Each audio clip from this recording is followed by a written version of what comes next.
Salut les talkers, j'espère que vous allez bien. On se retrouve pour une nouvelle crème liftée pour la 5e journée à Roland-Garros. Au programme, on va revenir sur les performances de Léolia Jean-Jean ainsi qu'Hugo Gaston.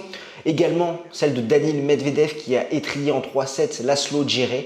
Et on se projettera sur l'affiche alléchante entre Carlos Alcaraz et Sebastián Corda. C'est parti, jingle.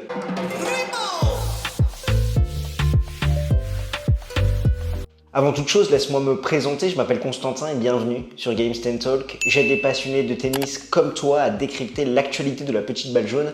Alors si c'est quelque chose qui t'intéresse, n'hésite pas à smatcher le bouton pour t'abonner, sachant que nous allons avoir une présence quotidienne de Roland-Garros 2022. Au programme de cette vidéo, comme tu l'auras compris, nous allons revenir sur la découverte de Léolia Jean-Jean. Si tu ne la connais pas, on va un petit peu la présenter. Et également sur les performances d'Hugo Gaston et Daniil Medvedev avant de parler du match entre Alcaraz et Corda. Donc reste bien jusqu'au bout si tu veux connaître notre pronostic. En entrée, on va revenir sur notre française Léolia Jean-Jean. Ce nom ne te dit rien et figure-toi que c'est normal parce qu'à 26 ans, elle dispute son premier tournoi du Grand Chelem. Elle qui était qualifiée de prodige à 12 ans, elle était classée -4-6 et on l'appelait un petit peu comme Richard Gasquet la Mozart du tennis. Ça a été un véritable phénomène de foire à cette époque. Elle a été approchée notamment par Babola et Nike comme sponsor. Et ensuite, il y a eu pas mal de couacs physiques avec 3 luxations rotuliennes, ce qui fait qu'au lieu de rester là sur son sort avec ses blessures, elle a décidé de partir aux États-Unis où elle a eu 3 diplômes, donc 2 licences, une licence en sociologie et en justice criminelle et un master en finance investissement de patrimoine. Et elle est passée également après par la case RSA, ça a été très compliqué pour elle et elle a décidé de revenir sur le circuit principal, c'était son challenge, son défi.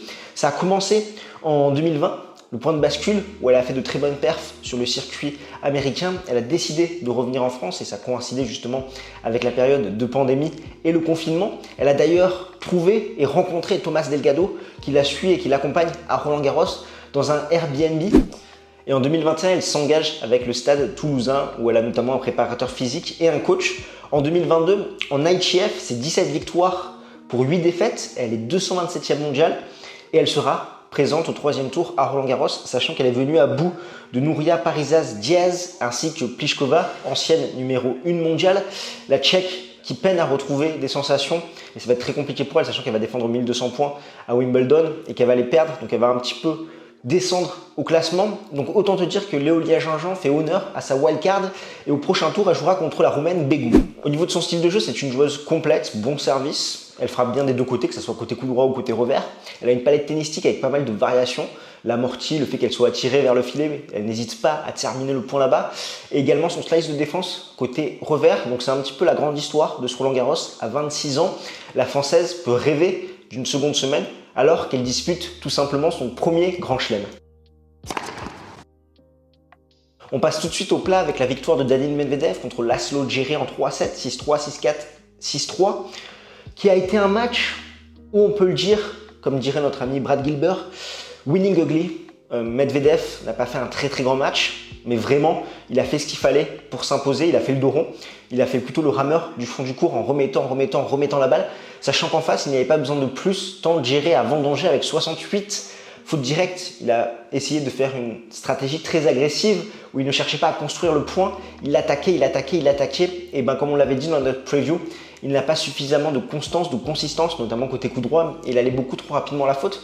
Ce qui fait que Medvedev, il a réussi à faire le travail, à se qualifier facilement face à un adversaire qui a donné beaucoup de points, là où Medvedev a su vraiment très bien défendre, remettre une balle supplémentaire en jeu et attendre la faute de son adversaire.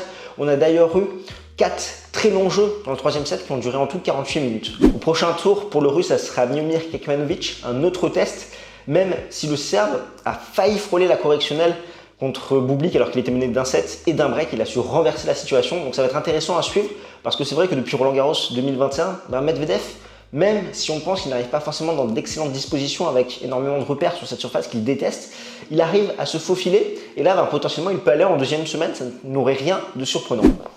Un petit mot également sur Hugo Gaston qui s'impose contre Kachin 6-4, 6-2, 6-4. Et c'est vrai que le Français se sent vraiment merveilleusement bien à Paris. 8 victoires, 4 défaites, alors que sur le reste du circuit, c'est 9 victoires pour 18 défaites. Au prochain tour, ça sera Holger Rune pour lui. Le Danois qui s'est fait peur, même s'il s'impose en 3-7 dans son match contre Laaksonen. Il a eu cette chute sur un panneau d'affichage. On pensait qu'il allait avoir du mal à s'en remettre. Et physiquement, ça a tenu pour sa victoire en 3-7.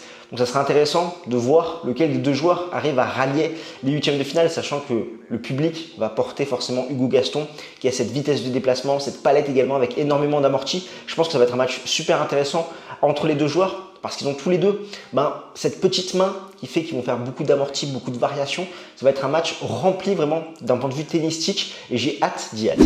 Et enfin, un tout petit mot sur Simona Halep, la Roumaine, qui se relançait très bien. On l'avait vu, elle pouvait être potentiellement l'une des concurrentes de Iga Swiatek et elle est tombée contre la chinoise Zheng, âgée de 19 ans.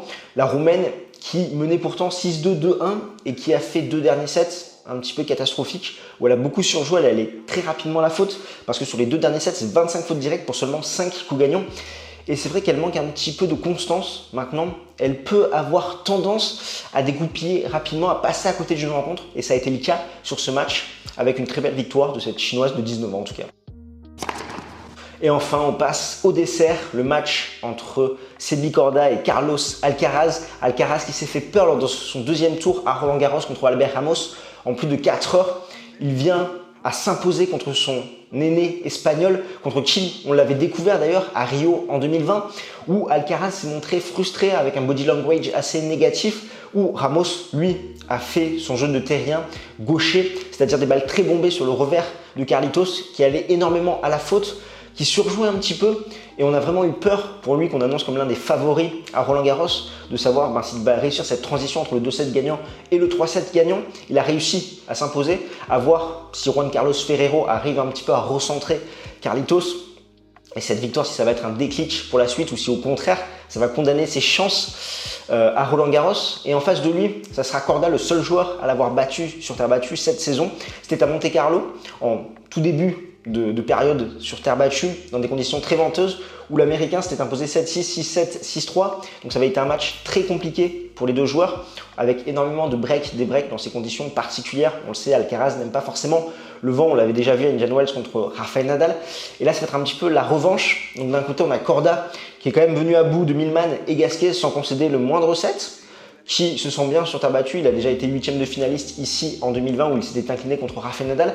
Et Alcaraz qui est en mission un petit peu dans ce Roland Garros, qui va devoir se relancer, prendre sa revanche contre l'Américain, à voir si Sebi Korda arrive à exploiter les failles qu'on a vues côté revers d'Alcaraz avec ses balles très hautes, très bombées, où justement il se frustrait et il allait trop rapidement à la faute. Après, Korda, on connaît, c'est lacune, c'est son manque de consistance côté coup droit, ou son péché mignon, c'est d'aller un petit peu trop rapidement à la faute dans ce compartiment du jeu-là.